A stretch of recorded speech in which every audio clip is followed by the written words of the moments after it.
some Electrochem first. Okay, how to know the difference between delta G and delta G standard. Or really I might say this, there's delta G versus delta G standard. There's E squiggly versus E squiggly standard. And Q versus K would be the three distinctions. Those are all in the read. Can I grab this from? I'll let you. I'll go back later.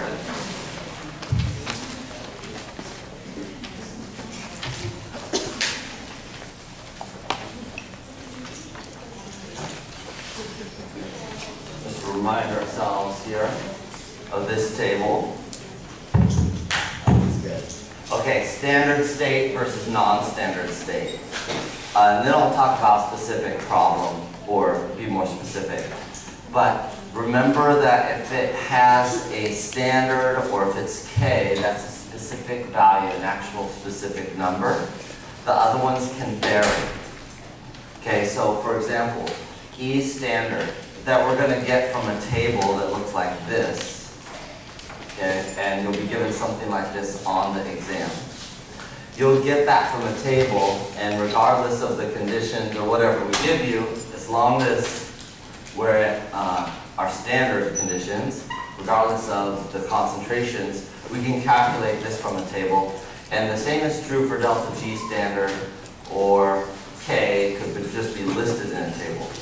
But these three have to actually be mathematically calculated. So the last two can be found from the Nernst equation. So they could represent any value. So you need to be really careful on the exam. Do I list the superscript 0 or not? So let me say this. E equals E standard minus, let's see, what was it, 0.256 over N, I think it's LOGQ. Oh, this one's the ln? Okay. ln. So if we give you concentrations, okay, so we list a couple concentrations for you, we're definitely talking about this equation right here. That means it's just like in 2b, if you can remember back to those days, where if we give you concentrations, you should assume you're not at equilibrium. And then you should be using Q. Just like that, it similarly applies here. You should be using the Q equation. Now remember, the one for delta G can be written with or without a standard. So if you're using the bottom equation, that means the E standard is from one of these tabulated values here from the table. That's for the bottom equation. That means you're getting out delta G standard. So delta G standard is effectively from the table as well. For the top equation, if you happen to have E squiggly, non-standard, you can find delta G. If you don't have E squiggly, and you're asked for this delta G, you probably have to use the equation right above it to get that one. Because that one's a little bit easier to find. E squiggly standard, this one is from the table, N is from the reaction, and Q, usually they give you the different concentrations. So if you want to find delta G, usually you have to go through the first equation and then use the second one to get that. If you want to find delta G standard, that's much easier. All you need is E standard from the table, and you go straight through this equation. Okay? So you just want to be careful. If you're not sure, you can assume you're not at equilibrium and be using an equation like this one. It's the same, whether it's delta G or delta G standard, it just depends. Okay? So if we're giving you concentrations, you're probably not at equilibrium, and you're using the first two equations I've written there. All right, is that kind of helpful for the person who asked? I don't know if I have an example of that one in particular, but if I find one later, I can do an example in office hours. So if you have one, I can definitely do All right, let's kind of move on over. I want to talk about plating out in that calculation. So there's a number of calculations, and I'm going to see if I can find one just as an example. There's a number of calculations where we want to find the amount of something that plates out using a certain amperage over a certain time. Here we go. Okay, this was on an old exam. I don't know if it's on your exam or not. It's just an extra problem I had. Okay, I have 0.00470 moles of gold by electrolysis of KAuCl4. So that would be the potassium space tetrachloral orate 3. So that compound, and using 0.214 amps. Okay? So I want to know what's the time if I have this amperage and I want this many moles, how much time will it take? So this is just a variation on that same sort of question. So let's see what we have. Well, we have 0.00470 moles. Okay, and that's of the gold. All right, and now when this is plating out, I should write out the reaction. Let me do that in a different color here. Okay, so if we're going to solid, what would I write on this left-hand side? AU, what charge? Yeah, what I just stated before, this is 3 plus, and then plus 3 electrons. Okay? The reason I need that is I need the molar ratio of how many electrons do I have for every solid gold. So there's 3 moles of electrons in this case for every 1 mole of AU. That'll give me moles of electrons. From moles of electrons, I can go 96,485 coulombs per mole of electron. Okay, so this takes me to coulombs. Then, notice I have, and I'll get a different color here, I have the amps. You need to remember that an amp is a coulomb per second. So an amp's a coulomb per second, so I can use that in the conversion as well. So that's 0.214 coulombs per second. You'll notice everything now is canceling out. The moles of electrons are gone, the coulombs are gone, and all I'm left with are seconds. So now I'll have the time in seconds. It's 6,358 seconds. Okay? And so that's the time it would take to get this many moles of gold by electrolysis. That's a pretty typical sort of question.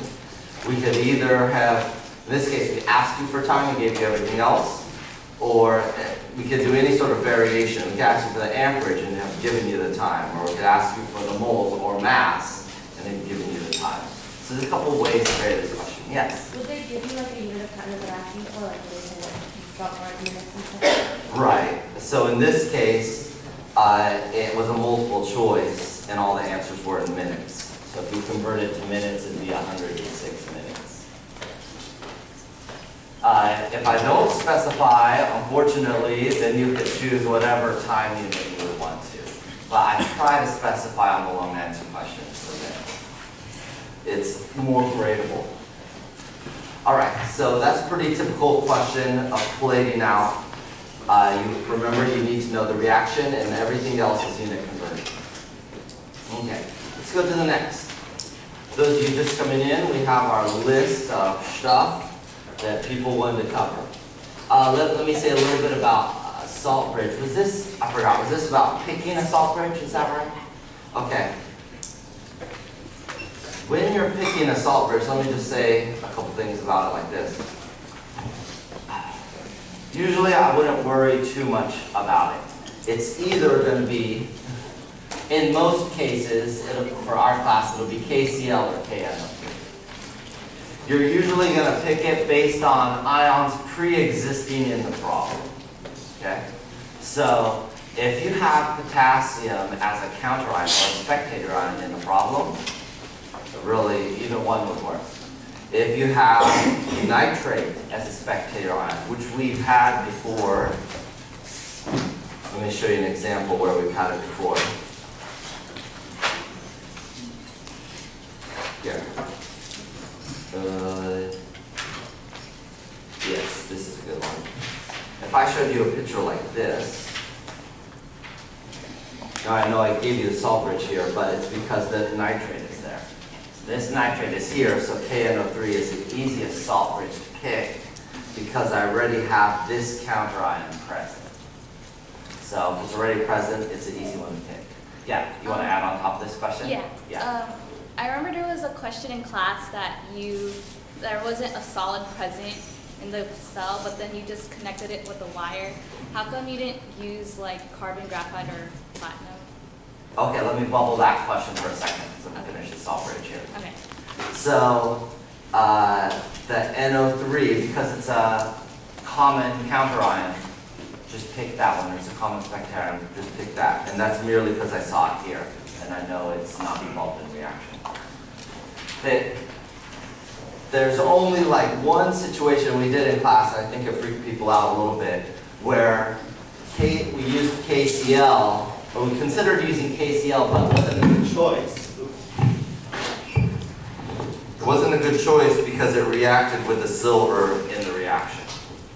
So that would be a rare circumstance for our class where one salt bridge just wouldn't work because it would react. So I just told you, be careful if you ever have silver, which is going to be rare. Every once in a while you have silver in your battery or electrochemical cell. If you ever have silver, you couldn't use this second salt bridge because it would precipitate out. Otherwise, it does matter. Usually going to just pick one, it'll be totally fine. In some circumstances, we won't even ask you for the salt bridge. Okay? Okay, you piggybacked on that question. I did a question in class where I had a mercury, I think is the one you're thinking of. Let me see if I can find it so I don't have to redraw the whole picture because I don't fully remember every detail about it. I didn't have an electrode in that example that I did in class because I already had a metal, and there was a mercury metal, and here it is. You're talking about this example, I believe. I already have mercury metal here, so I don't need a carbon graphite electrode. Because this acts as electrode, it's just a liquid, so it can't be formed into a shape. That's it. Okay, yeah. Okay, cool. We're busting through electrochem here. Let me talk about KSP and KF for a little bit. And write down a reaction here. Or equation. So this will be one of the equations. So I believe it's positive actually, but N natural log of K. What we do when we give you a problem like this is we set it up so that the K we give you will work fine in this equation. Typically, because it fits nicely, we're giving you KSP sort of reactions. And you're going to put the KSP straight in. Or it'll be just a generic kind of reaction that'll have a K that you can stick in there. The only thing that you want to be careful of that you'll see sometimes on the practice exams, let's say I had a reaction like this, H2 goes to 2H plus, the standard hydrogen electrode. And then let's say I have another reaction that is something like this. Iron 3 plus 3 electrons goes to iron. Okay, if I add these reactions together, I'd multiply the bottom by 2 and the top by 3 to get 6 electrons to cancel. So I have 3H2 plus 2Fe3 plus goes to 6H plus 2 iron. Okay? So in this case, when I'm writing out K, then I would have, in the numerator, I would have H plus to the 6th. I wouldn't include iron because that's a solid. This would be aqueous, remember? And then on the bottom, I'd have Fe3 plus, the ferric ion, squared, because that's aqueous. Any ion is aqueous. And then remember, this is a gas. So the gas would be the partial pressure of H2. So there will be some cases where you can, in your K will be a mixed expression of both concentrations and pressures. And the reason is, if you remember back from 2B, we're actually working in activities. And so they're kind of normalized of sorts to be the same unit. It doesn't appear that way the way we write it. And then often, if this is just at 1 atmosphere, then the term completely drops out. So it wouldn't be there. But there will be times in your K expression that you'll need to, it'll be a mix of pressures and concentrations. The other thing to be aware of, right here, that term, if you have H plus, often in a question we're not going to give you the H plus concentration. What would we give you? Yeah, the pH. So if we give you the pH is given, then you would write, well, H plus is 10 to the minus pH, or the pH is negative log of the H plus concentration. Yeah. Oh yeah, was the pressure, let's see, would be cubed, that's right, because there's 3 right there. Perfect. Was there more that whoever asked what did he say about KSP or KF? Yes? For mastering chemistry, there was one where it had some coordination component, and it just said which one had the largest KF. I think you'll have to show that to me. You want to show that to me in the office hours after class? Okay. So either write it out or show me your laptop or something like that. Okay, let's move on. Let's do some transition metal action. So my main recommendation is make sure you can do Nernst type calculations and use the calculations that you would see on this page of the reader. Okay, so make sure you can convert between these. The least important would be between G, delta G and Q, or delta G standard and K. That's more of a 2B question, but especially the top sides of the pyramid here. Those two sorts of calculations would be very typical for 2C. So make sure you're comfortable with both of those.